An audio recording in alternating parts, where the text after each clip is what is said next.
Hello, ladies and gentlemen. Welcome to What Do You Say Anime. I am your host, Peter, and on today's episode, the boys will be wrapping up our best arc anime March Madness bracket. We are down to the Elite Eight and will crown a champion by the end of the episode. If you missed the first episode, fear not. We will do a recap of the first two rounds to show how our winners made it to where they are. In our first bracket, in the Elite Eight in the Hidden Leaf bracket, we had the War arc from Vinland Saga defeating the Frieza Saga from Dragon Ball Z and the Pain arc from Naruto. And we have it going up against the Promised Day from Full Metal Alchemist that defeated the XY Champions League from Pokemon and the Crimson Village arc from Konosuba. In our Pallet Town bracket, we have the Chimera Ant arc, which defeated the Hitagi Crab arc from Monogatari and Enies Lobby from One Piece. That'll be going up against the Cell Saga from Dragon Ball Z, which defeated the Final Assassination from Assassination Classroom, and Zero's Requiem from Code Geass. In our Grand Line bracket, we have Marine Ford, which defeated the Golden Age arc from Berserk in Dio's World from Stardust Crusaders. That'll be going up against Soul Society, which defeated the Bunny Girl Senpai arc, which is Mai's arc, and the Everlasting Contract from Re:Zero. Last but not least, the Demon World bracket, we have the Dark Tournament, which defeated Stone Wars from Dr. Stone, and the Disappearance arc from Haruhi Suzumiya. We have it going up against Aincrad, which defeated the L arc from Death Note, and the Kyoto arc from Rurouni Kenshin. Gentlemen, those are our Elite Eight that we have going into our finals, which we will crown. And we will be starting off with our Hidden Leaf bracket, which is the War arc from Vinland Saga, which is episodes 1 through 24 of the entire season. Some of the recaps from that arc. We had the death of Thor's. We had the Thorfinn versus Thorkill fight and the fall of Osclod. And that's going up against Promised Day, which is episode 45 of Full Metal Alchemist, ending at the Father fight. It is the accumulation of the 400-year plan of Father, the activation of the nationwide transmutation circles, and the beginning assault on Central. And to me, I think it's like the definition of sticking the landing on a arc. So these will be our first two matchups. We're going to do a little bit more in depth, a little bit more conversation based, since it's our Elite Eight, and these are going to be the best of the best arcs that we have. So that being said, I'm going to kick things off. I have seen both. I have both of these shows at a 10. I have both of these shows in my top 16 all-time shows. I think they're absolutely fantastic, and they both do things so well with each other. In terms of action, I mentioned earlier the Thorfinn versus Thorkill fight, which was just so brilliantly animated by Wit Studio. And the Promised Day, you have the assault on Central, where, to me, I think one of the most iconic scenes is the tank going up to the castle, and that fight along with King Bradley, and just there's so many different. And what we had, Greed versus I forgot who Greed fought, but just so well executed in both senses. To me, this one was, I think it's probably going to be the hardest one to pick of the two, just because I thoroughly enjoy both of these series. To me, though, I think what one sets the other is what, like, building up a story and executing it flawlessly. And that's what the Promised Day does. I think the mystery behind Full Metal Alchemist was set in stone in the beginning episodes, and then it not set in stone, sorry. It was like we was building, and then it got set in stone in the Promised Day, where we found out what the transmutation circles were for, and then it being activated was just an incredible moment. So to me, I'm going to give this to the Promised Day by a slim margin, but I do think both of these arcs are thoroughly incredible. I'm gonna pass it to Jay, because I think you've seen both as well. I want to get your thoughts on your pick and why you chose it and that type of thing. Okay, yeah, sure thing, Peter. Honestly, yeah, this is a tough one. I definitely agree because Fullmetal Alchemist Brotherhood is, I mean, there's no two ways about it, really. It is the most probably unanimously liked anime on the entire internet. Um, I would say it's like the Legend of Zelda, Ocarina of Time. of anime, It's a or good. Breath of the Wild at Yep. this point, maybe something like that. Like, it's just something that everybody recommends to anybody who's getting into the medium as a whole, more or less, and for good reasons. It's a masterclass in a lot of ways. Pacing is great. Characters are fantastic. But if we're talking specifically about just the Promised Day, I honestly I don't really see it as the height of Full Metal Alchemist Brotherhood for me personally. I like a lot of the earlier stuff whenever they're kind of like unraveling the mystery of Hmm. like Bradley and his son specifically. I'm more of a fan of some of the stuff that takes place in the North as well with Olivier. The best You get the character. whole you get yes, by far. You get Yes. the whole Armstrong family kind of like uh settling their issues. I think that happens in this arc actually. It's like Like it's like literally the beginning of this arc is the yeah, Alex and Olivier like at Central type of yeah. thing. Yep. That is an awesome part of this arc honestly. But I Vinland Saga on the other hand is just it's perfect, I think. Um there's really nothing that I can not like about the war arc. Thorfinn is just a masterfully written character. Simply in this first arc of a Vinland Saga, rather. Sorry, my tongue got tied there. I think he goes through more character development than most shows whole cast go through, honestly, and it's believable and organic, and you feel for him, and like the pain he feels is just like palpable. Like you can feel it in your heart no matter how old he is or whatever he's going through. He's a very relatable character, I feel, which says a lot because like how many stories are told well enough that you can put yourself inside the shoes of like somebody that is so divorced from where we're at now, like a fucking 14th century, Viking boy. Yep. Like, yeah. So for me personally, I'm gonna have to give this to the war arc by Okay. I wouldn't even say a slim margin for me personally, just because, like I said, while I do love Full Metal Alchemist Brotherhood, I don't think that the Promised Day is the height of it for me. Okay. Sounds good. Rifle, I'm gonna go to you because I believe you have seen both of these as well, so I'd like to get your thoughts. Yeah, I think for me, I think it's a very neck and neck race.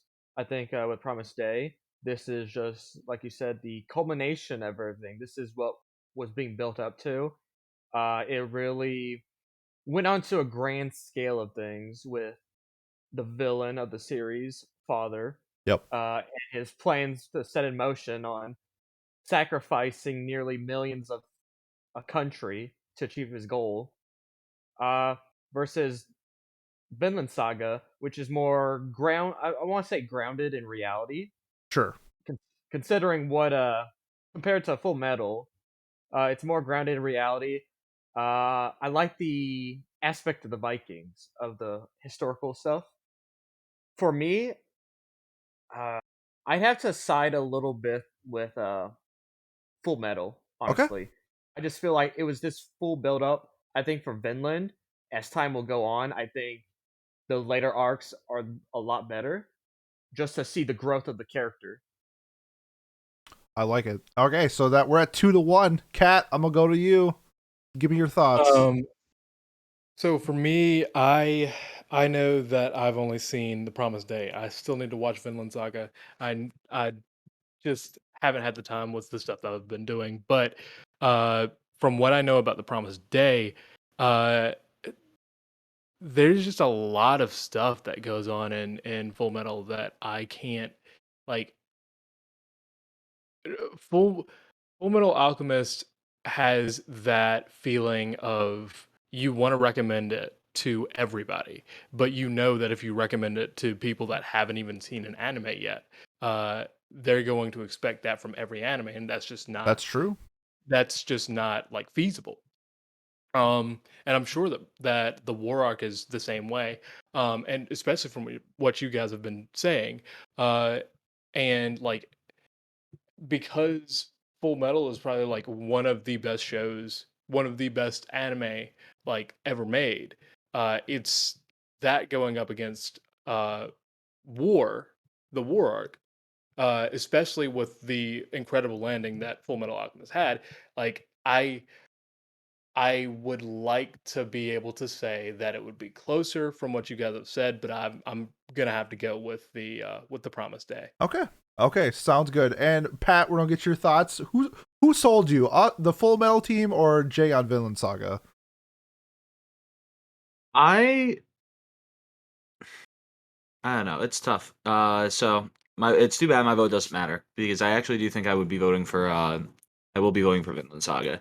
Jay sold me on the fact that he brought up a really good point that it does if it does that well a great of a job making you feel for a character from such a distant past and from such distant history, then I'm sure I would enjoy that a lot more than I would enjoy Promise Day. Yeah, I just really because- think you in particular would love. Yeah, Vinland I'd love. Saga, Pat. I'm sure I will watch Vinland Saga someday. It's just a matter of like finding the right time to sit down and really just hammer it out. You know, I get you for sure. Do it's that because before the end of the year though, because season 2 is coming out this year. that's right. Yes. Well, maybe that will be the thing that motivates me to get to it. Is the second season coming? Because I've heard that this is just a prequel and that it's one of the best manga ever, as well. So it's exciting stuff. I Too bad think it it's, like, lost. number 10 or something, like 8 or 10, something like It, that. well, yeah, on and like Mile. it's like one of those ones where it's like it's obviously it's up there in popularity, but like when you talk to people who are like really into manga, they'll usually almost always throw Vinland Saga as their number 1 or 2 or 3, maybe. Even Yeah. though it's not. For sure. because we have the So, yeah. Shonen Big 3, and then we have the Seinen Big 5, and Vinland Saga's in the Big 5. Yeah. Well, I fought a valiant battle. Thorkel will be proud of me for continuing to fight against all odds. So Yes. that's really what matters. Yeah, and we tried our best to yeah, we dethrone did. Thank you, Pat. I to appreciate you. dethrone Full Metal Alchemist Brotherhood from its high Pete, horse. My disappointment is immeasurable and my day is ruined. It's close. They're both. I mean, I honestly think that these are just like both masterpieces in anime. Like, the stories that they tell, the conclusions that we get, the characters that are involved, it's all near flawless. It's a 10 versus a 9.97. Like, it's close. Yeah. It's I'm not. There are worse things to lose to than Yeah. like the culmination of the most popular or highest rated anime of all time. So Mhm. well, I feel like if maybe not Promise at the Day was in moment, a but- different was in a different bracket, like Promise Day and War probably would have been in the finals. It would have been. I think it's Together. really close. Yeah. I think this is the toughest matchup for me, to be honest, of what we have left going. So, but that was fun. That was a good start. So, in a 3-2 victory, the Promised Day from Full Metal Alchemist Brotherhood wins the Hidden Leaf bracket, and we'll be moving on to the finals. Next up, we got our Pallet Town bracket. We got Chimera Ant arc, which is episodes 76 through 136. Some of the highlights of Chimera Ant arc: we have the reunion with Kite. We have my favorite fight in anime history, Netero versus Meruem, and we get to see the transformation of Gon, and that's going up against Cell Saga, which is the accumulation of the Cell games throughout the Gohan versus Perfect Cell fight, and a little bit of the continuation after that fight. I wish I could talk more about Cell Saga, because to me that this is more of like my childhood, and it has stuck with me throughout this time, because I was just a little wee boy when I was watching anime as a child, and Cell was a very memorable character for me growing up.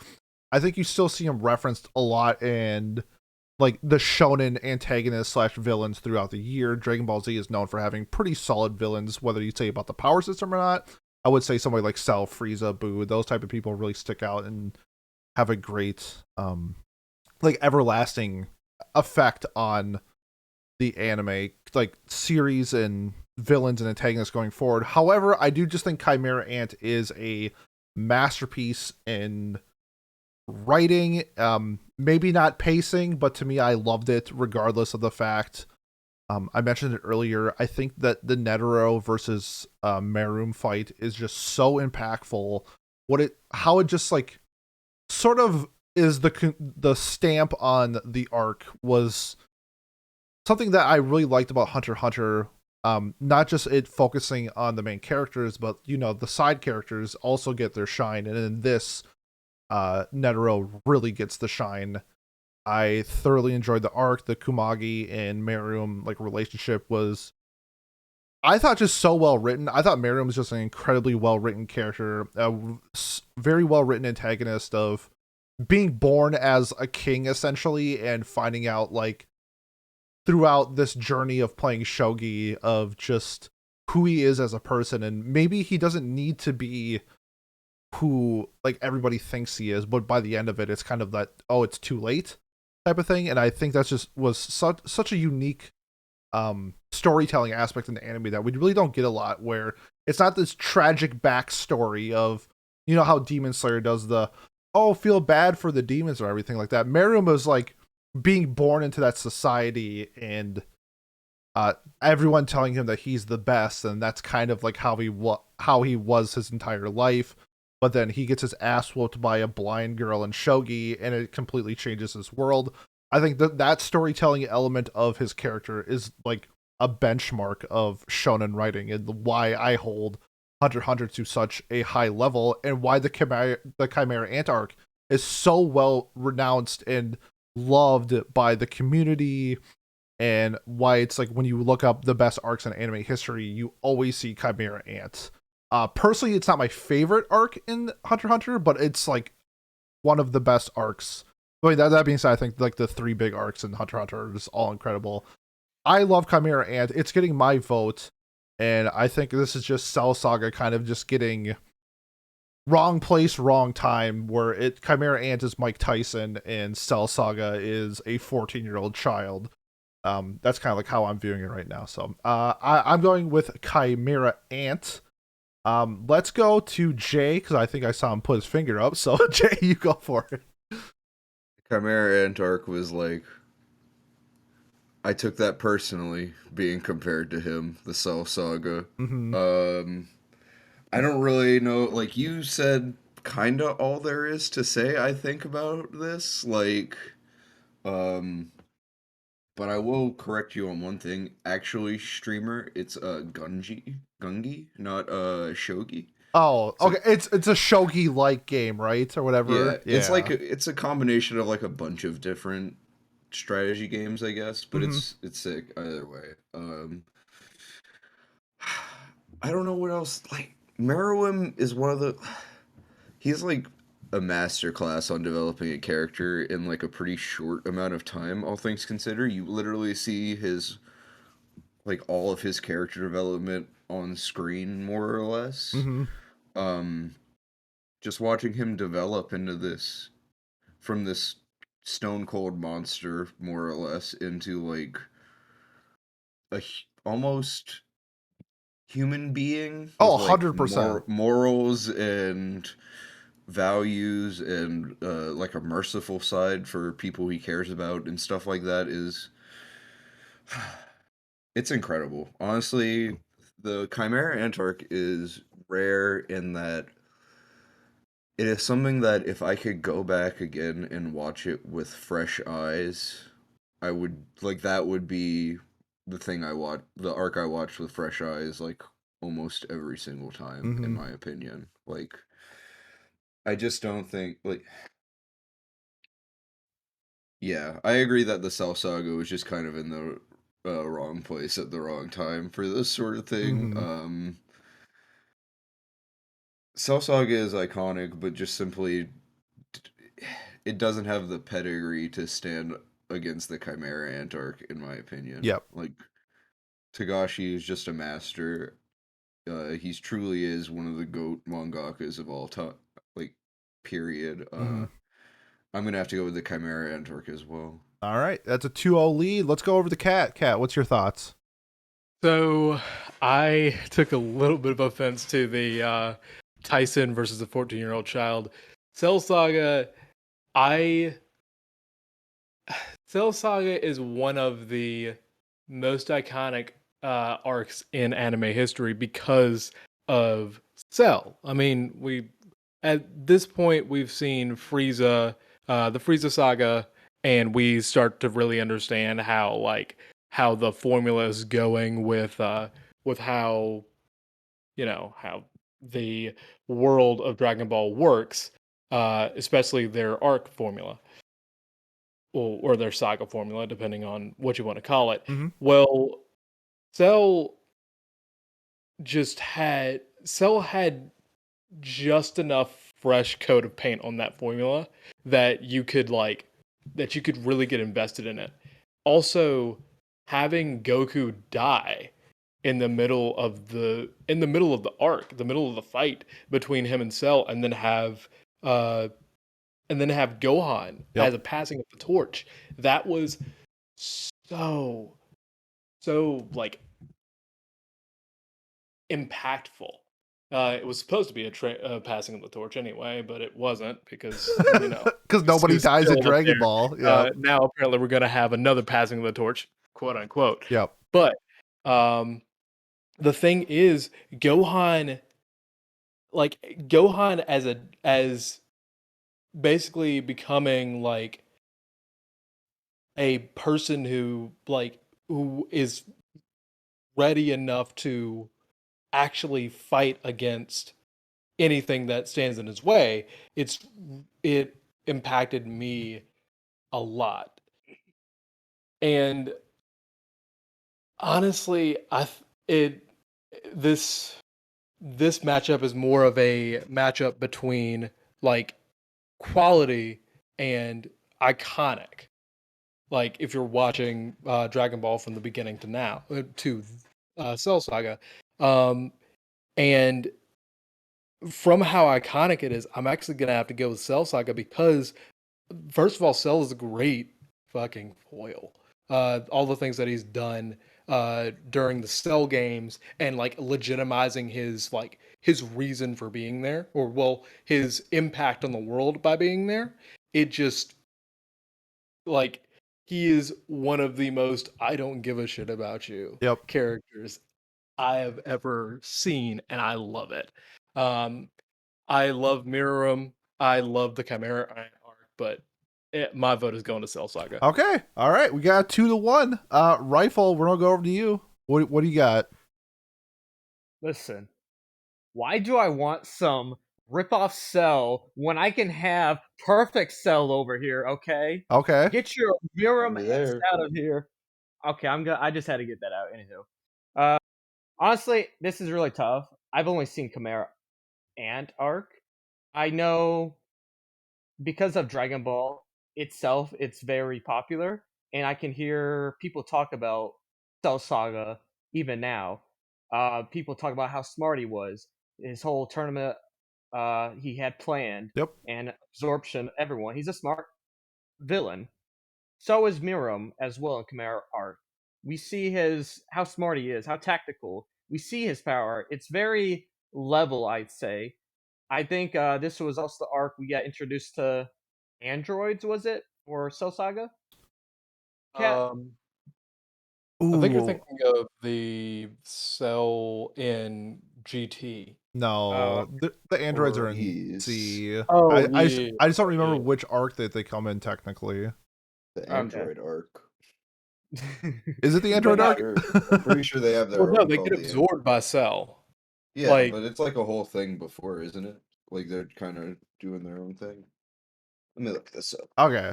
I've played too many Dragon Ball games. Android Saga is always after Cell Saga. I don't Yeah. know. Anywho, like both arcs, I don't know about Dragon Ball, but I'm assuming they introduce well-known characters, or they have something that impacts them.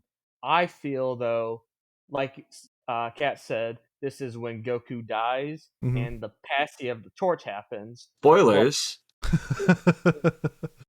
That's what You Kat haven't told me. played a Dragon No. Ball game since I almost made that joke What the are you first doing? time Kat said it, to be fair. No, it's fine.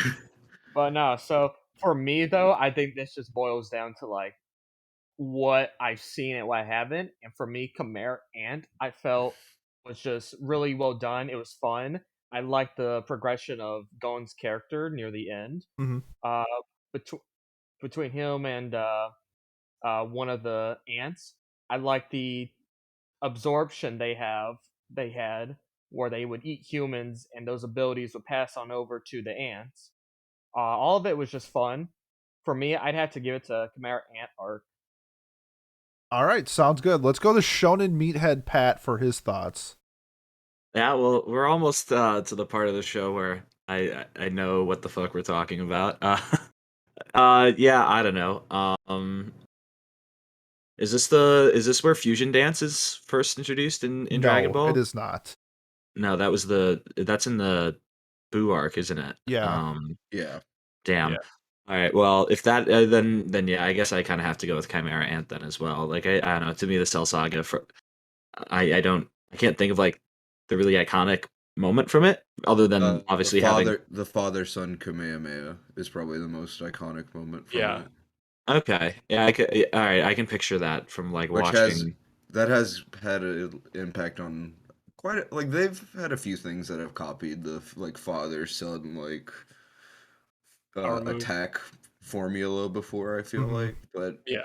honestly, as far as like iconic Dragon Ball mechanics, I don't think there's a lot introduced in Cell Saga. Sorry to interrupt you. Go ahead. No, you're good. Well then, yeah. I know. I guess we gotta go with the Hunter x Hunter arc, Chimera Ant. All right, sounds Well, good. have Squared. not like we didn't know already know.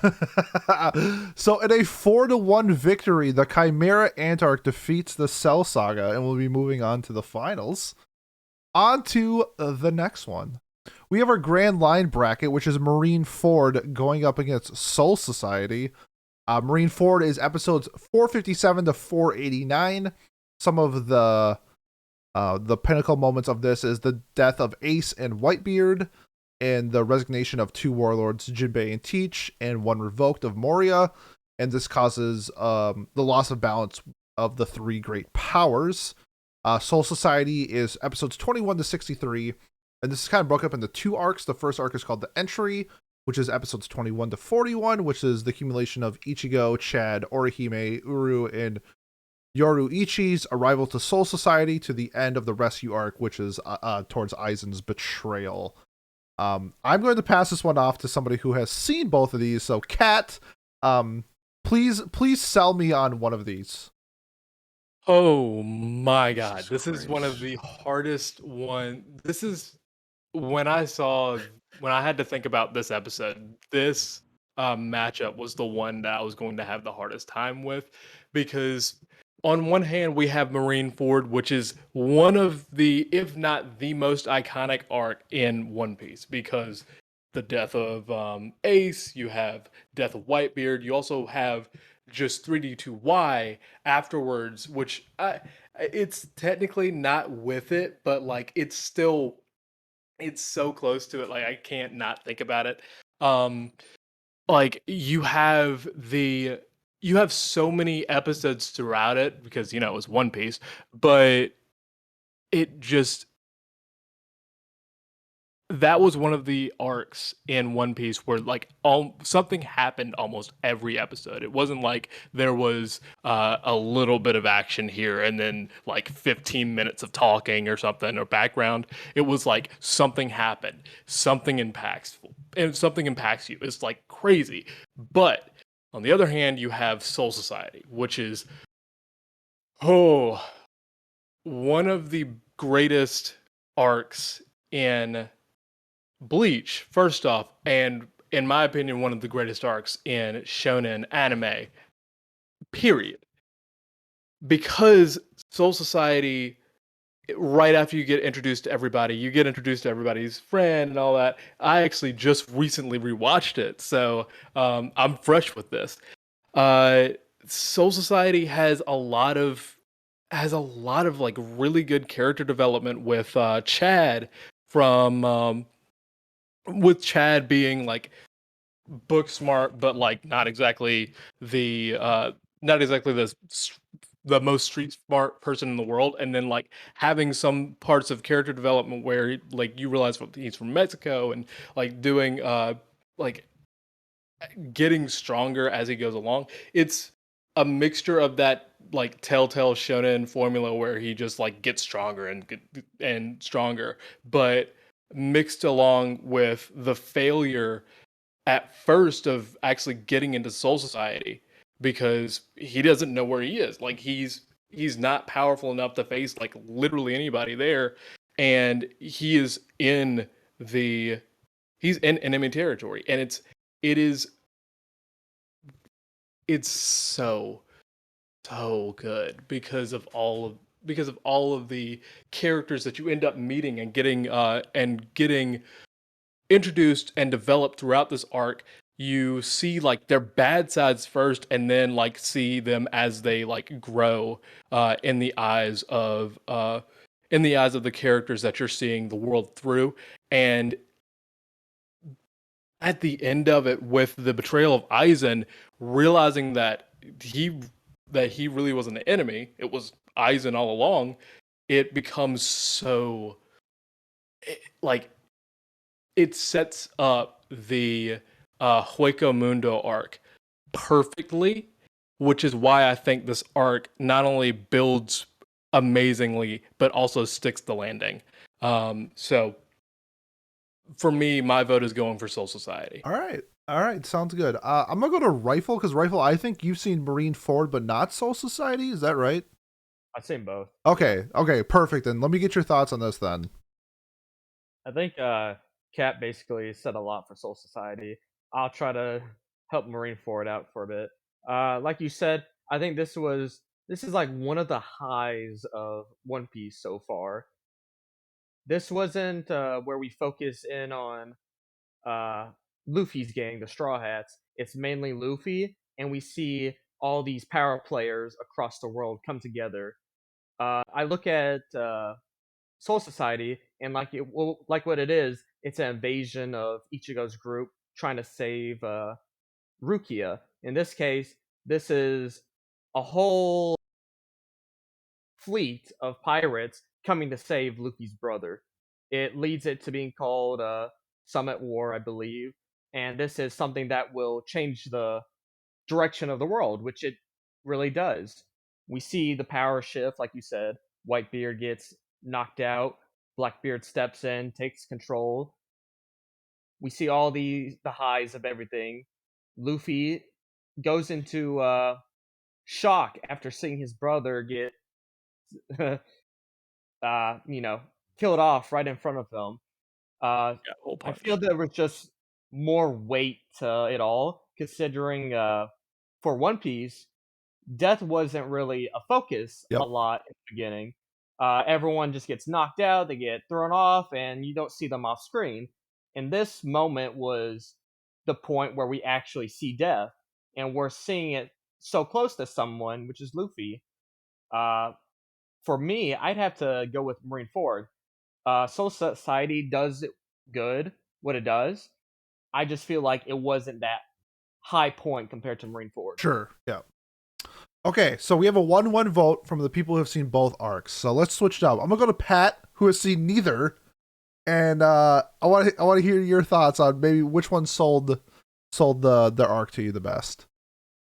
I don't know.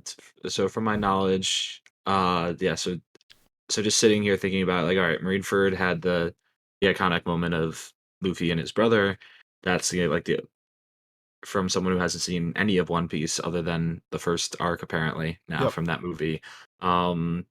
That's the like scene that sits in my head. You know, the like as being like one of the more popular ones in Shonen. Like, oh, it's also 400 something episodes in. Like, geez, man, that's crazy. Yep. And then Soul Society is like the best arc of Bleach, which is the other of the big three, right? So, uh, I don't know. This is a tough one for me to decide. I think I'm gonna go with Soul Society because I feel like I would enjoy that arc more myself, just because I feel like I would enjoy Bleach more than uh, what do you call it, One Piece. So yeah, I think I'm gonna have to go with Soul Society on this one because samurai are dope, or swords people are dope. Yeah, Okay. there you go.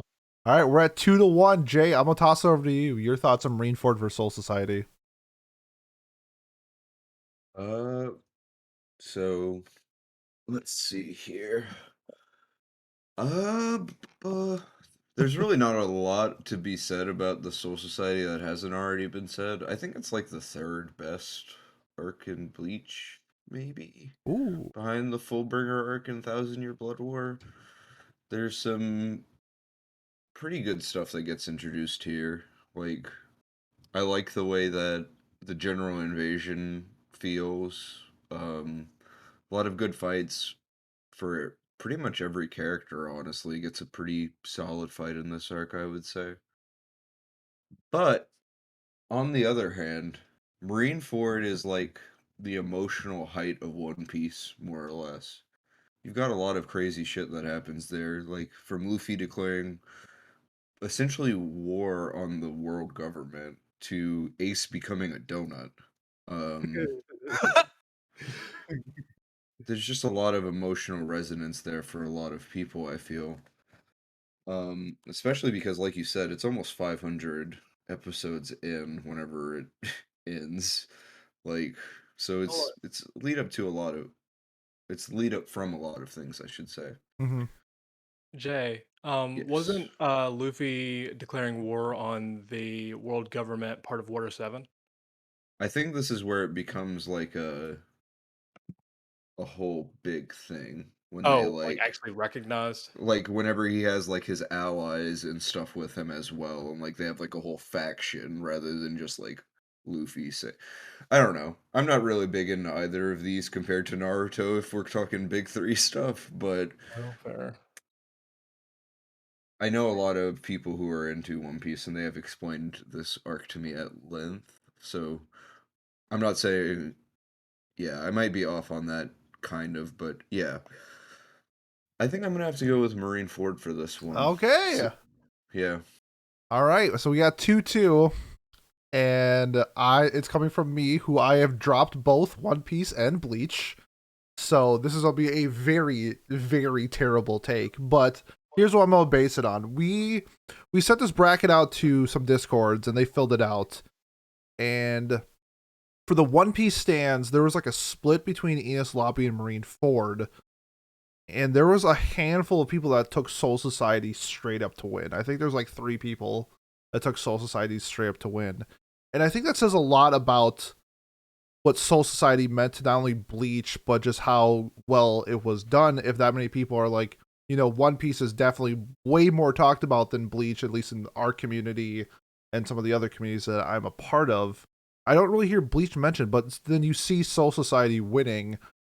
And I think that kind of like stands out to me of what that arc really means. So the awful take for me, I'm going to pick Soul Society over Marineford in a 3-2 victory as Soul Society advances to the finals. Yes, sir. Which will be a good matchup, I think, when we see who it's going up against. So let me show the bracket real quick. And let's get to our last Elite 8 matchup, which is the Dark Tournament from Yu Yu Hakusho, going against Aincrad from Sword Art Online. Dark Tournament is episodes 26 to 66. Some of the key points is the rise of Team Urameshi, the finals of Team Urameshi versus Togoro, and honestly, in my personal opinion, is the pinnacle of tournament arcs. Going up against Aincrad, which is episodes 1 through 14, and I think it's not, for me, it's my favorite SAO arc, but I think the lasting legacy of what Aincrad did for the isekai / fantasy genre cannot be understated. It is why we have so many isekais out. It's why there's like a light novel boom in terms of not only anime adaptations, but light novel sales. And it really just shows what a isekai can like do to, or like what a genre can do to define itself as sort of like on top of, regardless of quality, just the impact that it has. I don't know if there's a show that has impacted a genre more than Sword Art Online, and I'm not kidding when I say that.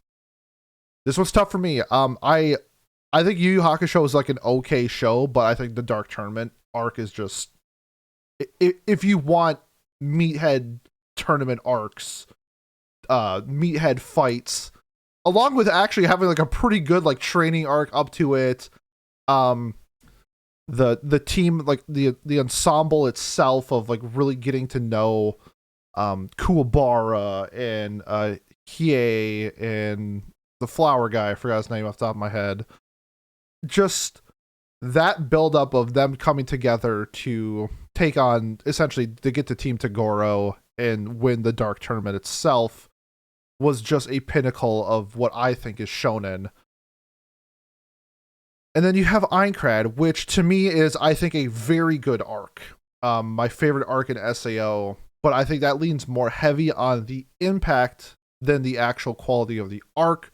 That being said, I think its impact is just insane. It's global scale, changing a genre, changing a landscape, and we're talking best arcs in anime, and influence is a massive factor for this.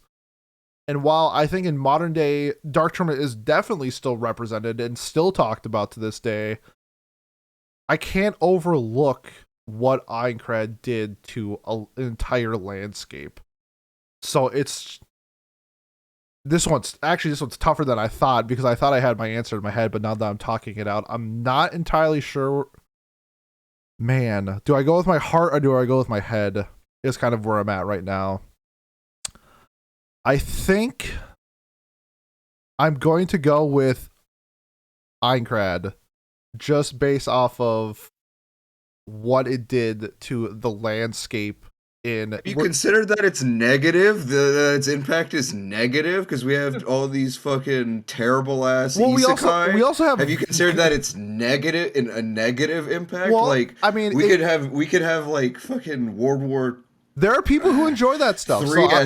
I'm not gonna be knocking, but I mean, if without Aincrad, who knows if we would have gotten like Konosuba, if we would have gotten Log Horizon, if we would have gotten Realist Hero. How awful the impact of Dark Tournament was too, because we got so many bad shonen and so many ridiculous things. Like, I don't know, Jay. That's a very cynical argument. I'm just saying, but I'm gonna. If we don't have Aincrad, we would have never had to deal with redo of a healer or shield hero.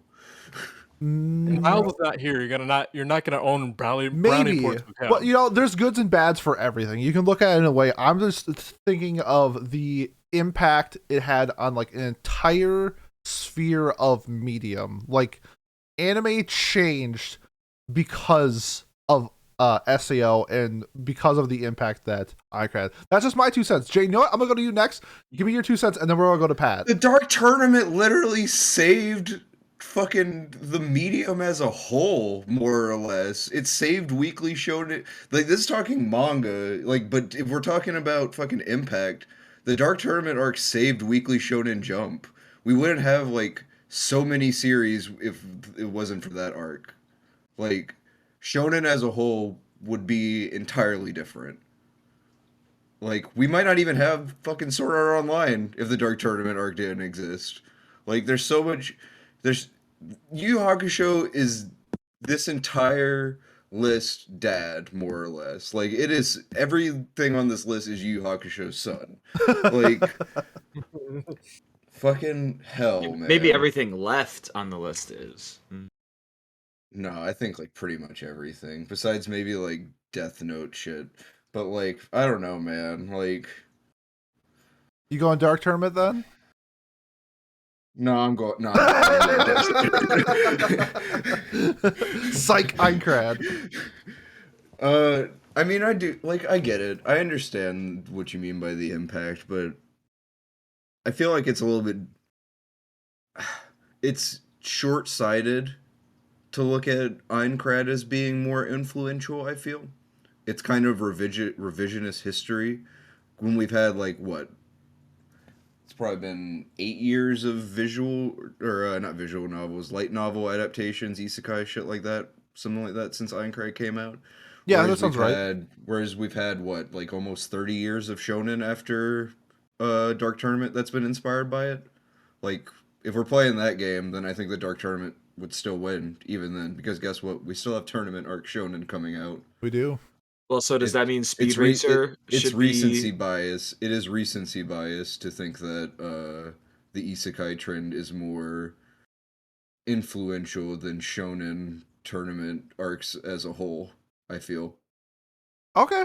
That I mean, I get what you're saying. I'm picking up what you're putting down for sure. I'm just trying to. I think you put it in very good terms. Pat, let's go to you. I think I know your winner, but I want to hear your thoughts. So I'm very obviously gonna go with Ironclad mainly because I kind of have to go with it because it's the only show here that I've actually seen out of the 8 that we've made it this far. But I'm also picking it because it is the spiritual successor to the Kyoto arc, which I also would have picked in this slot. So I don't know. I see where Jay is coming from with like, oh, it's recency bias, but it's also like anime as a medium has changed so significantly since SAO came out in terms of profitability, in terms of like size, number of anime coming, and all sorts of different aspects beyond just light novels slash fantasy series have also like doubled or tripled in the amounts of that they're being published. Like I don't know, I think it's and it's not SAO's fault or Aincrad's fault either that it's only been out for 8 years, like that. So yeah, and I also think it's unfair to say that just like Yu Yu Hakusho did. It's one of the granddaddies of shonen. It's up there. It's been around for a very long time. But I think to say that it is the only inspiration for any tournament arc. I didn't say only inspiration. No, but like I said it's a prime one though. It'd be like that and like it's the main Dragon Ball. reference. That and like Dragon Ball are like the main references for tournament art. Yes. Right. So yeah, but like, so what are the main references for light novels or for the spike of light novel anime? Hold on, I feel like what that's- is that one called? There's two. SAO. There's Haruhi Suzumiya, and there's Now SAO. and then, here and there is obviously the real the granddaddy, yeah, the granddaddy of um, Isekai. Yeah. Now and then in Michigan. Yes. Now we go. Here we are. Now and then, here and there is the title. Thank you guys. Yes. That Now and are we there yet? that actually came out in 1999 too. So Yu Yu Hakusho obviously predates that, but yeah, I don't know. I love Yu Yu Hakusho too because like I don't know, I like old school shonen again. Not even just trying to be like a hipster or whatever, but like it's just what I grew up with, and I like the art style a lot more, and I maybe it's just me being dumb, but I found it easier to avoid all the standing around and staring in a lot of those shows like Yu Yu Hakusho, Kenshin. I don't know. That those are the two that I am most fond of in terms of shonen in general. So it hurts to vote against it, but again, Aincrad to me is just like I don't know. It's what got me into anime, like SAO did. It really launched it beyond just like reading Naruto or watching it occasionally on the Toonami. Like no, this is what got me to get Crunchyroll to become a seasonal watcher and I don't know. I think Aincrad itself as an arc also stands test of time because it's a fantastic well, it's not written the best, but it's it generates the interest and it sells you on the world and the place that it is trying to take you and I think that's why it stands the test of time in terms of like just like anyone can watch it and be like, oh shit, this is really cool, or this seems like an interesting show. And then sure enough, you get later into it and you realize how awfully it's written or awfully it's paced, but at least it like catches you and you still keep watching most of the time too. People on their first watch through most of the time don't have the complaints that until they sit down and think about it after the fact. So that's you why were I'm trying going. to sell this to people, not. I am. He is. Yeah, you watch it. You'll have a really good time, and then you'll realize, oh shit, maybe it isn't that greatly written, and then you'll read the fucking progressive, and you'll be even better off. And You'll watch the abridged series, and or be watch the happy with it. abridged. Exactly. Yeah. I don't see Yu Yu Hakusho having an abridged series either. Yeah. Yu Yu Hakusho's dub is an abridged series. Yeah, that's very funny and very true. But yeah, so Aincrad is gonna be my vote for sure. All right. So yeah. Sounds I'm good. not hating on the dub of Yu Yu Hakusho, by the way. For No, our it's listeners. incredible. I do love it. It is an incredible dub. Like, but some of the moments are like, damn, that was crazy that they put that in there. Yeah. All right, so right now we're at 2-1 for Aincrad. I'm gonna go over to you, Kat. What do you got? So, as it has already been stated, this is basically a battle of impact.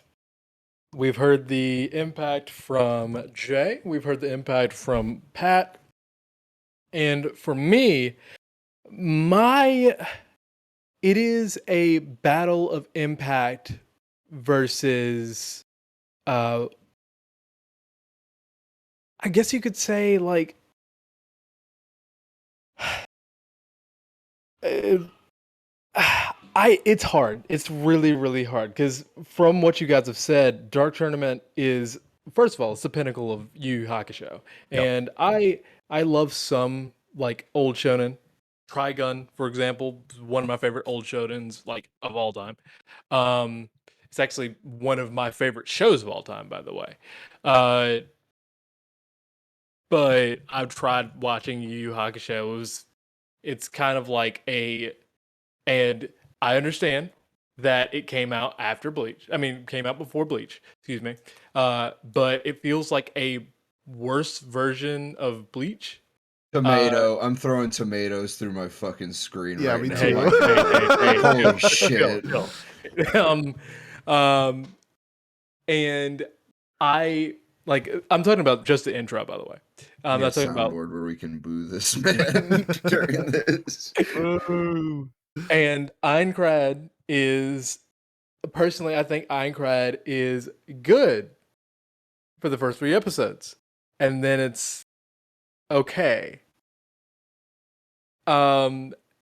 And personally, because of that sentiment, because it's good and then turns okay, the impact of both of them is huge, and I don't think like we can sit here and try and like count off the top of our heads how many shows have spawned because of either show, and we can argue that one show spawned from the other, but at the end, for me, is going to come back to quality, Mhm. and I think that because I've dropped Yu Yu Hakusho before the Dark Tournament, and because Aincrad, I've watched it and then dropped it after Aincrad, or after the first season. So Aincrad and the other one. Mhm. Dark, I'm gonna have to go with Dark Tournament. Okay. Oh, All right, we're at 2 apiece. that Rifle, shit scared me. for a Rifle. second. Yeah, he scared me too. I like the fact that he dropped both shows. So that was fun. Rifle, you are the deciding vote. Please tell me your thoughts. This is hard, you know. I honestly, yeah, I thought Cat was gonna be like, oh, it's gonna be Aincrad. I don't know. This is very tough because, like you said, I think there's a lot of recency bias with the whole Aincrad. It's more recent than Yu Yu Hakusho. In terms of quality, I feel like Yu Yu Hakusho has a little bit more for that arc in general for Dark Tournament. So, uh, honestly, I think Jay, I'm sorry, I gotta do this. I'm going with Dark Tournament. Oh, why is everyone just? They had me in the first half, not gonna lie. Yeah, damn. Everyone's just trying to give me a heart just think attack. the Like I just stakes drank an energy drink and everything. I think the stakes in Dark Tournament were a lot more than Aincrad. All right, that was a good one. So in a 3-2 victory, The stakes? What? It's getting real close in these. yes, It is getting. Never mind. All right, sorry. the Rifle. Never Dark mind. Tournament defeats Aincrad 3-2. Who would have thunk it? Whoever thought I would spout those words, but they are. Gentlemen, that was the Elite Eight. We are now moving on to the finals. Oh my. We have Promise Day going against Chimera Ant. We have Soul Society going up against Dark Tournament. Let's eat. Okay, here we go. Whew. Okay. Full Metal Alchemist Brotherhood is my number 2 all-time anime. Hunter x Hunter is my number 7. Promise Day is my favorite arc in Full Metal. Chimera Ant is my second favorite arc. But that being said, that doesn't change that they're both, the qualities of these two are just, they're god tier. These are pinnacle, not just shonen, but arcs in anime history. This is Evander Holyfield versus Mike Tyson. This is Brock Lesnar versus some heavyweight dude, Cain Velasquez. these are the biggest hitters in anime, in shonen, just in general. Man, I'm trying to think, because we had our conversations about how I just thoroughly loved the writing of Miriam and Chimera Ant. How it's such a unique and refreshing take on an antagonist in a world where you're viewed as like the pinnacle, where you have the Promised Day and you have Fear Bradley as one of the sins. You have Father doing mass genocide on everybody. Take notes, Aaron. That's how you do it. It's just the mystery behind Full Metal versus like the development of not only Meruem and Chimera, but of Gon, of Killua, of like the characters that we also arrive to with Chimera when they're doing the invasion on the mansion. It's just the shine that Hunter x Hunter gives to everybody is just so well written, and they get the time to flesh those characters out. Has Chimera Ant has my favorite fight in anime history. Promised Day has like my favorite story in anime history. It's like, what do I do to determine between two masterpieces? And I'm going to go. The last time I went with Aincrad, I was using my brain. This time I'll use my heart, and I'm going to vote Promised Day by just a very, very slim margin, just based off of when I wasn't even watching anime when I watched Full Metal Alchemist Brotherhood, and I think that says a lot. Where I was blown away by what this was, and just it sticks with me to this day. I mean, when I was thinking of tattoos, before I read Berserk, I was going to get a Full Metal tattoo. Like, it's just that incredible of a story, and for that reason, and a couple others, I think I'm gonna go with The Promised Day as my victor. I'm gonna go to Rifle next. I don't think you've talked second yet, so Rifle, give me your thoughts. Hey, let's go. Okay. So, like you said, Full Metal was one of the few animes that I grew up with, thanks to Adult Swim and all that. Chimera Ant, I got into, I think, during high school, as I was just binging through Hunter x Hunter. Both of them are well received. Promised Day is the pinnacle, the end of the story for Full Metal Alchemist Brotherhood. Chimera Ant, it's also a big one for the show itself. We had a lot of character development for Gon, for Miriam, law intense fights that went down. Same thing goes for Promised Day. We had a lot of people get developed very well. I think if I had to choose, I think just for impact, I have to go with Chimera Ant. Okay. Because when you talk with people about Full Metal, you don't really hear them talk about, yeah, I just love the final arc of Full Metal. I don't hear any of that. I hear people talking about Chimera Ant arc more than Promised Day. I think that's a good point. Okay, so we're at 1-1. Let's go to Pat again, since he's never seen either of these. So Pat, your thoughts on Promised Day versus Chimera Ant? Yeah, I think it's funny how the bracket actually worked out. We've got like the two mainstays of like modern shonen on one side, and then on the other side we've got the two of the which again Yu Yu's a little bit older than Bleach, but it's still that same like I don't know, earlier days of shonen for most people, at least for most people that watch anime nowadays, where we're of our age. But yeah, so I could not care less about either of these shows. People just shout at me that I have to watch them, and I have no interest whatsoever in either of them. So yeah, I really I have to go with the same logic Rifle was using, where I've definitely heard people be like, "Oh, Full Metal Alchemist Brotherhood's so good because like it has a really good ending," but they don't say like the final arc is good. They say like the ending's good, or that it's like it feels like a complete story, or something along those lines.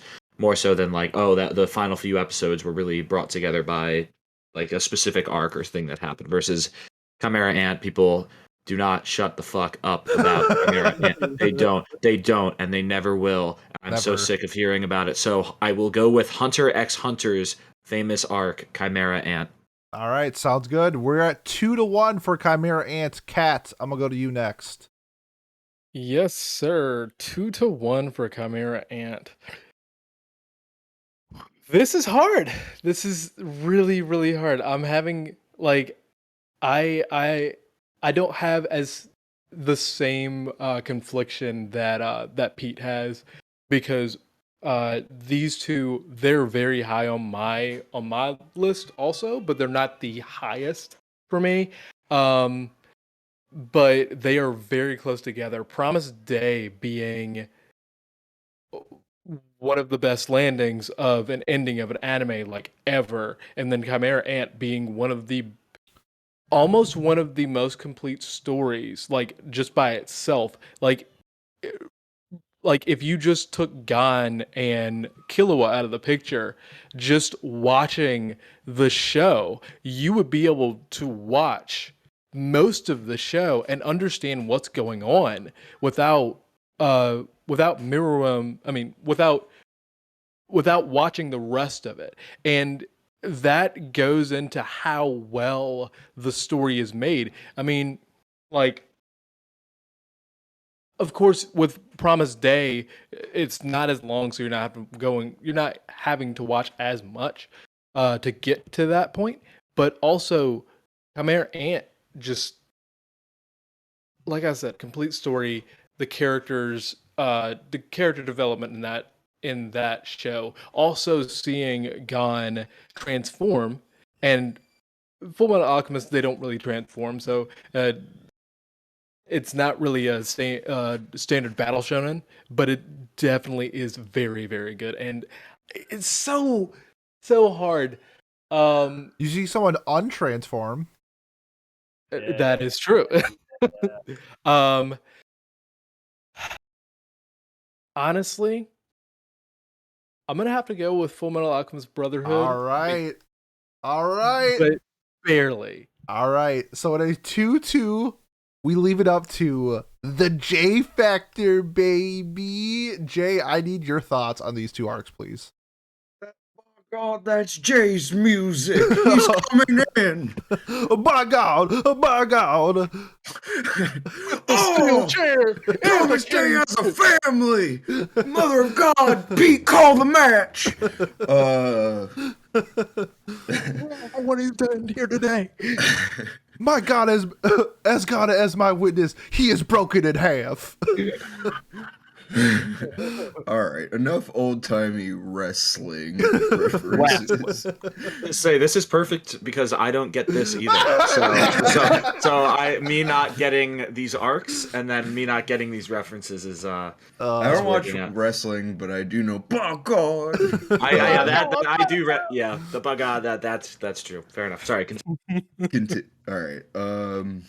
Yeah. So everybody else has lamented on how hard this is going to be, so I won't waste any time talking about that. Instead, I'll stall by rambling on a little bit longer about what I want to say. But yeah, this is tough because The Promised Day is super solid arc. It has the culmination of a lot of characters, stories. Like I said, the whole Armstrong thing. You've also got Greed and Ling's story finishing off here, more or less. I mean, it really ties everything up in the series in a really nice way, I feel, in this arc at the end. One of the better arcs in Shonen for sure. One of the better endings in Shonen is what I 100%. should say. Like top 3 overall, I think. Whereas the Chimera Ant arc isn't quite like it doesn't quite wrap up a lot of things in the series. It wraps itself up nicely, but I think for it doesn't really give that sense of closure that the Promised Day gives, which is a nice part about the Promised Day. You know, you feel pretty satisfied with how everything wraps up.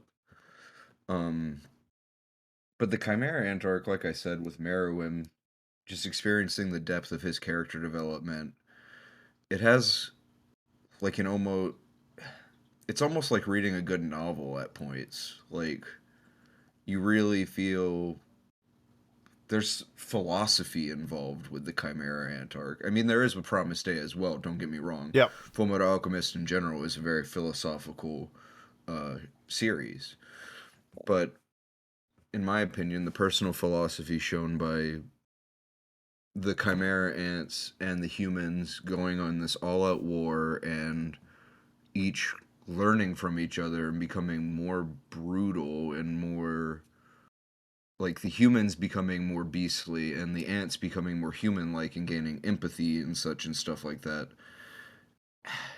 It's just honestly one of the most incredible arcs in fiction, I feel. Um, so it is really tough because I've got a lot of respect for both of these series. Fullmetal Alchemist is, I feel, kind of a better standalone story, but Hunter x Hunter is, in my opinion, a lot more influential overall in anime and manga. So, by a slim margin, I am going to have to send the Chimera Ant arc to the finals. Okay, that was a In close my one. this was a tough one for me, honestly, for me personally. Not to give away what I'm going to vote for in the overall finals, but I feel like this was kind of my Super Bowl for this, my finals. But I think some convincing arguments can be made for whoever wins this other bracket we do as well. Okay. So we'll see. All right. So by a slim margin, 3-2, Chimera Ant defeats The Promised Day. And it leads us to our last semifinal, Soul Society of Bleach versus Dark Tournament of Yu Yu Hakusho. Is there anybody here that has seen both? Yes. Okay, let's do. We'll go the rifle first, then Jay. All right. This is just quite funny just to see this matchup, because of how Bleach is very inspired by Yu Yu Hakusho, despite this arc not being really tournament driven. Uh, Dark Tournament, their placements, I feel like like we said, Dark Tournament is the high point of Yu Yu Hakusho. Soul Society, I think, is like that first major arc for Bleach that a lot of people enjoyed. A lot of high moments happen. We had some good matchups that go on.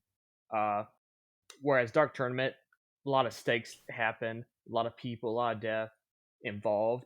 One of the most intense villains in the show itself, Toguro, and his major muscles that he Oh yeah, gained near the end. he's a thick boy. He's very Look thick. more. Uh, the dub itself for both of these is very well. This is just very tough, I'd have to say. Soul Society, we're introduced. It's as I said, it's an invasion. We see Rukia get saved by Ichigo. We see Ichigo's hollow form against his fight, which is quite epic. Uh, uh, if I had to, this would be a coin toss. I think I'd have to go for Soul Society. I think. Okay, all right, 1-0. Jay, let's go to you next.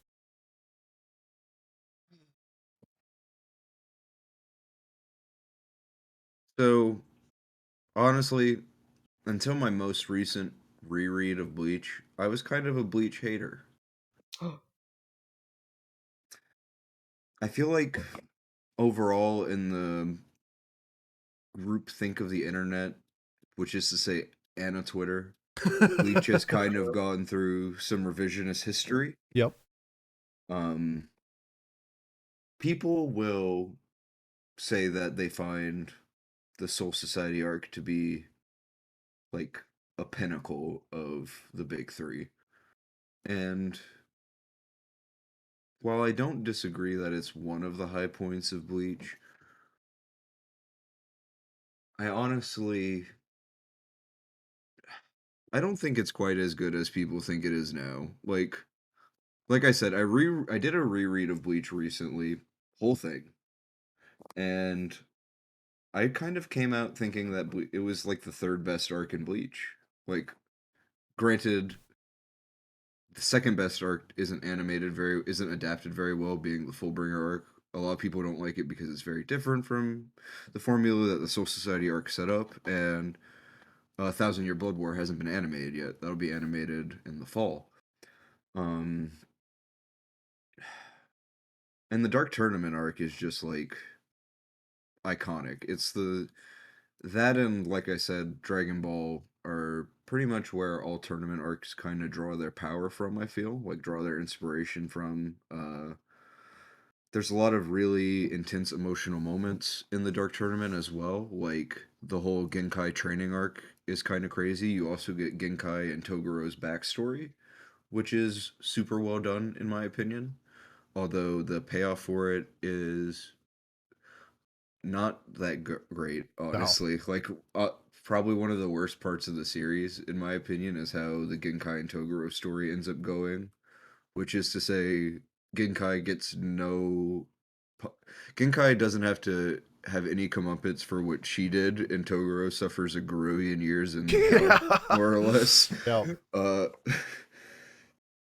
So that's kind of like points off for me, because like while the Dark Tournament arc is solid throughout like most of the actual meat of it, the ending of it kind of sours it for me. I feel like the Soul Society arc introduces a lot of cool stuff that it introduces a lot of cool stuff that doesn't pay off until later on in Bleach. Whether that's like, the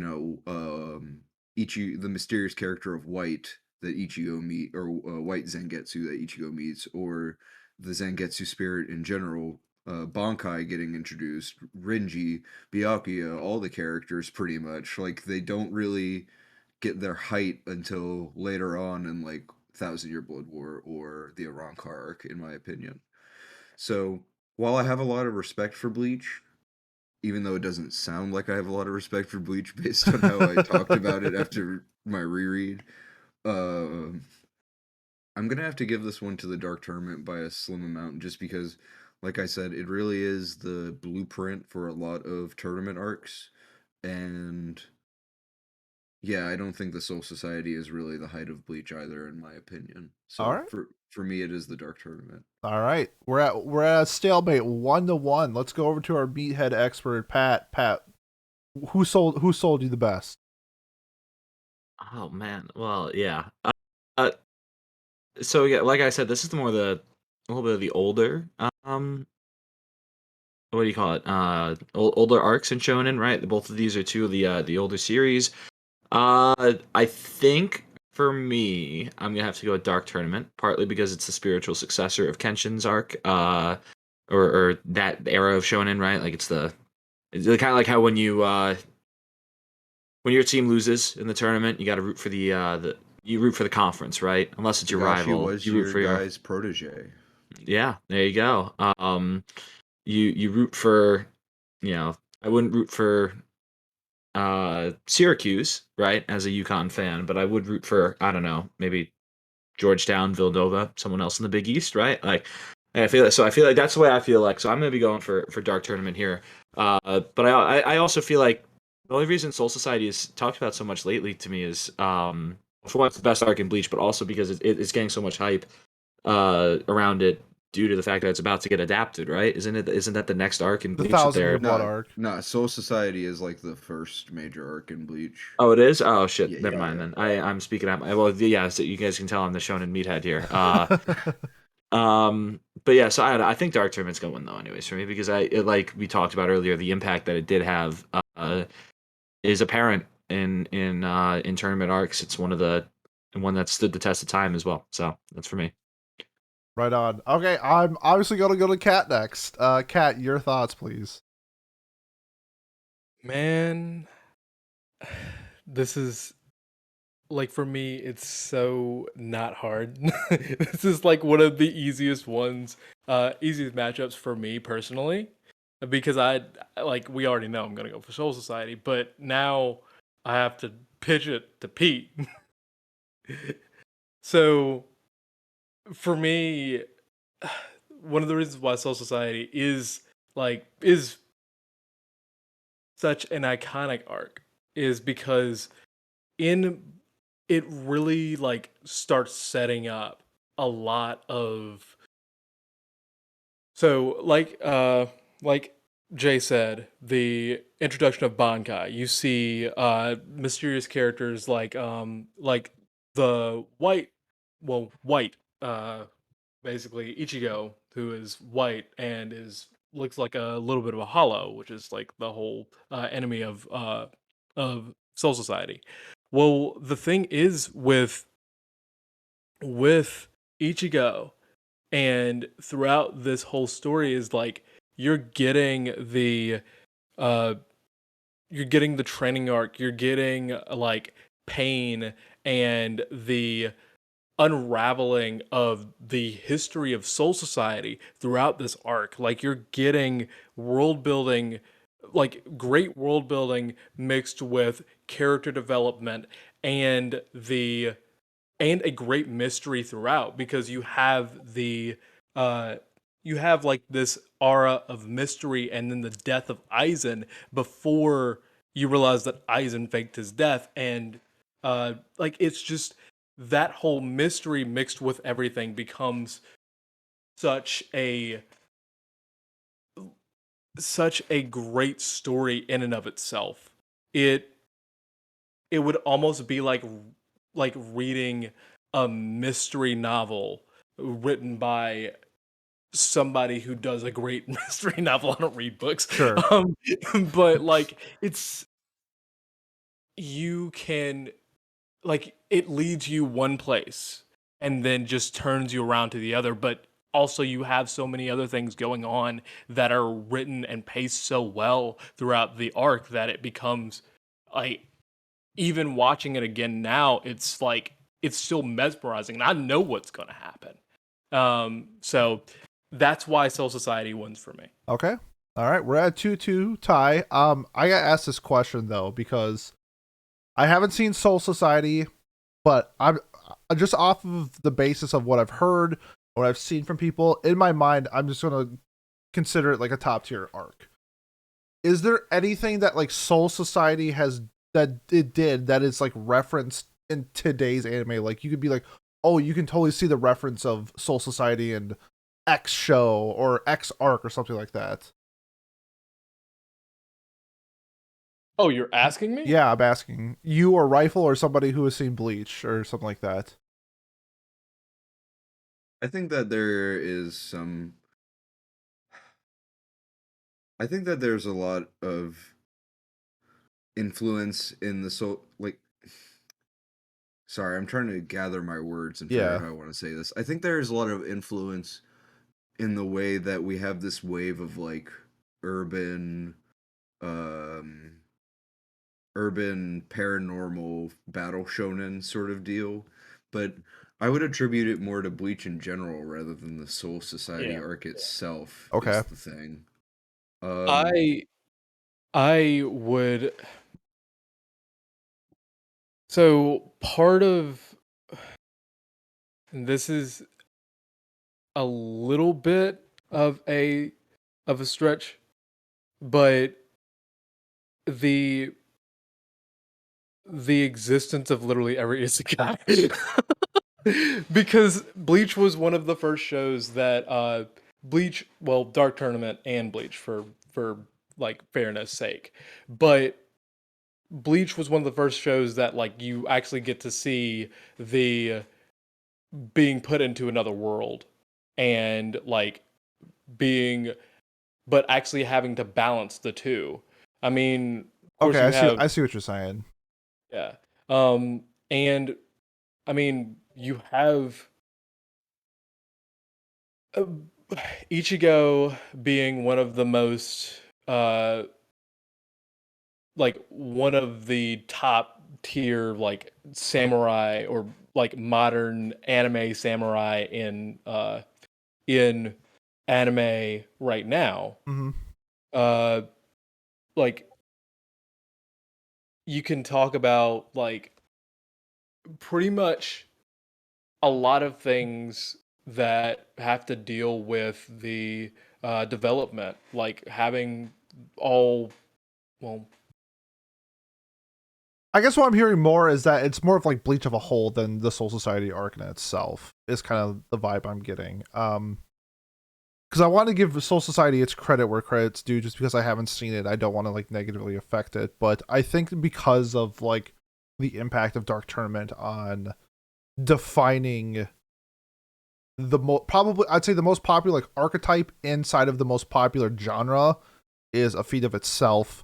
And yeah, you know what? That's something Jay brought it up a little bit ago that we forgot, because it's definitely part of the anime itself is the voice acting and how the Dark Tournament, how its dub kind of like influenced a lot on dubbing today. It's still referenced as like one of the best dubs ever created. And to me, there's a reason why Kuwabara until recently was in like my top 10 favorite characters of all time. I find myself quoting Hiei a lot and saying, "You should have never made fun of my Jagan eye." So, because it just sounds like he's just such a little dude. It's like, you fucking nerd. Yeah. Like, it's tough. Yeah, it's tough. I want to give Soul Society credit where credit's due. I like I said, when we distributed the brackets out to people, and we had out of all the brackets, the most popular winner was Soul Society. So it's just coming down to I think Dark Tournament just has a bigger impact, and that's what I'm gonna use as my tiebreaker, is just the impact on what Dark Tournament does as a whole on shonen, on tournaments, on voice acting and stuff like that. It's just so well done, and for that I'm gonna give it the nod, which means Dark Tournament wins 3-2 over Soul Society. Togashi finals. Wow. Yeah. Oh, The GOAT himself. We have the Chimera Ant arc going up against the Dark Tournament. 2 number 1 seeds pairing off against each other. I think that this was I had one of the two in my bracket where I thought that based on my personal choice of where I thought people were going to vote. But I just want to say that this is going to be a hell of a matchup. And if you made it this far, I want to say thank you. This has been a lot of fun. I like doing these tournament style brackets and stuff like that, especially for March Madness. But that being said, we need to pick a winner, and we need to get down to the nitty gritty. I've seen both of these. I think both of these are a 10 out of 10 arc. While I absolutely love Hunter x Hunter more than Yu Yu Hakusho, I can't take away from what the Dark Tournament is as a whole. It was a absolute roller coaster. I had so much fun watching it. The character, like the teams that they fight, especially in dubbed, where we have like the Australian guy that Yusuke fights, is just like, what an enjoyable experience. Just And the Irish guy. And the Irish guy, we had a whole lot of fun. It was really just, I think it's like 40 episodes, and to me it went by in a breeze. And I think that says a lot to a arc that is that long, and I watched it in a few days. Just had a blast watching it. Chimera Ant is more on like the technical side of the character development. While Dark Tournament does have great character development, it also has some, like Jay mentioned, I have some issues at the end as well. But I think the technical side of character development, writing, the impact, I feel like, of the fights were a little bit more than the Dark Tournament, which makes sense because one is life or death and the other one's kind of, well, Dark Tournament kind of can be life or death. I shouldn't say that, but in a sense it's a little different than what the Chimera Ant was doing, because that's just like the scenario that was happening in Chimera Ant, just a little bit different than the Dark Tournament. Oh man, I love these two so much. I think Jay mentioned it earlier, and I think it's what I'm going to use as my tiebreaker is the end of Dark Tournament with Genkai was really disappointing. And while everything through that was great, that was like a bummer, where Miriam and his sort of downfall and his humanization of himself and realizing it before realizing like the scenario, but it was too late. And man, like his development of finding out what love is was just so unique, so well done. It's just an incredible journey. while I do knock some of the pacing of Chimera Ant, I think like it's like I don't know what 80 episodes that you probably could have done in like 60 or something. I don't think that takes away from like what the story it was telling and what it needed to do, just because of all the development that we got through Gon, through Killua, through Miriam, through Netero, through Kumagi. It was just honestly just great. I think that's what I'm going to do. I think I'm gonna give the nod over to Chimera Ant and award it my personal best arc in anime based off of our brackets. Let's go over to Rifle next. I want to hear your thoughts. Wow, that's I just I think it was a year or two ago that I actually watched the Dark Tournament arc, and it was quite fun. Like you said, it's very meathead shonen stuff. You know, each battle with Yusuke or Kuwabara, all of them, they all get their own power ups. The whole arc itself feels very contained. I'd say it doesn't. I'm sure some of it may lead to the next arc, but like much of it, it starts and ends, and it's a complete story. Whole time you're waiting for Toguro versus Yusuke. That's the main battle that you're all rooting for. Khmer Ant doesn't fall to the tournament stuff. It's more about trying to stop this threat of Mirum. We see his better developed character than I'd say Toguro. I feel, and the whole arc felt very more world building ish. I feel like with that arc, like Jay said in the beginning, this isn't very. We're not really focused on Gon Killua per se. Like if they weren't there, the story would still proceed and it'd still be entertaining. For me, I'd have to say Chimera Ant arc. I All just right. think the battles themselves, they were very tactical. They were very well thought out, and there was a whole lot of side characters that were very fun to be with. All right. All right. That's a 2-0 lead. That's a commanding lead. Let's go over to Pat. Pat, I want to hear your thoughts. Uh, sheesh. I don't know. I'm so, wow. I really just never have anything to say because I haven't watched any of these. But if I had to pick between the two that I would watch first, it would very much so be Dark Tournament. I feel like I'd be so much more interested in it, and again, just fits my genre or my taste in shonen or whatever you want to say a lot better. I think so. Um, and especially to spite the Hunter x Hunter fans who don't shut up about Chimera Ant, I'm gonna go with Dark Tournament from Yu Yu Hakusho. The spite vote for Dark Tournament. 2-1 Chimera over Dark Tournament. Kat, let's go to you next. So, as the person I am, during the last matchup for Chimera Ant, I said that Chimera Ant was a complete story in and of itself. It like removing like some of the Killua stuff and some of the things that have happened so far in that arc and throughout the show, just starting the arc from the beginning to the end is a complete story. Dark Tournament is also, from what I've heard from you guys, is also a complete story where the rest of the show is kind of but that arc in and of itself is a 10 out of 10. Here's the thing.